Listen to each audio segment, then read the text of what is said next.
Hello అండి, నేను doctor Avinash Tippani, cancer surgeon, Pratima cancer institute, Arepalli, Warangal.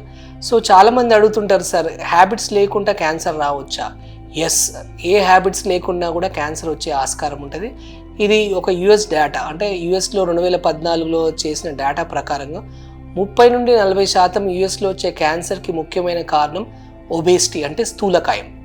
So స్థూలకాయంలో ఉన్న వాళ్ళలో కూడా క్యాన్సర్ వచ్చే ఆస్కారం ఉంటుంది. సో ఎలాంటి క్యాన్సర్స్ వస్తాయి అంటే, ముఖ్యంగా స్త్రీల్లో మేము రెగ్యులర్గా చూస్తుంటాం ఈ బ్రెస్ట్ క్యాన్సర్, ఈ రొమ్ము క్యాన్సర్ ఏవైతే పేషెంట్స్ చూస్తారో వాళ్ళకు అధిక బరువు, అంటే స్థూలకాయం ఉంటుంది. అంతేకాకుండా గర్భసంచికి సంబంధించిన క్యాన్సర్, ఎండోమెట్రియల్ క్యాన్సర్ కూడా ఈ ఒబేసిటీ ఉన్న వాళ్ళలో మేము లేడీస్లో చూస్తుంటాం. అంతేకాకుండా మగవాళ్ళలో, ఆడవాళ్ళలో స్థూలకాయం ఉన్న వాళ్ళలో క్యాన్సర్ వచ్చే ఆర్గన్స్ ఏంటంటే, ఒకటి ముఖ్యంగా కిడ్నీ క్యాన్సర్, ఒకటి కోలోరెక్టల్, అంటే మోషన్ పేగుకు సంబంధించిన క్యాన్సర్ ఒకటి, అంతేకాకుండా లివర్కి సంబంధించిన క్యాన్సర్, ఈ ఈసోఫేగో గ్యాస్ట్రిక్, అంటే అన్నవాహికి సంబంధించిన క్యాన్సర్. సో ఫ్రెండ్స్, తప్పకుండా స్థూలకాయాన్ని అవాయిడ్ చేయండి. క్యాన్సర్ని కూడా మనం ప్రివెంట్ చేసే ఆస్కారం ఉంటుంది. Thank you.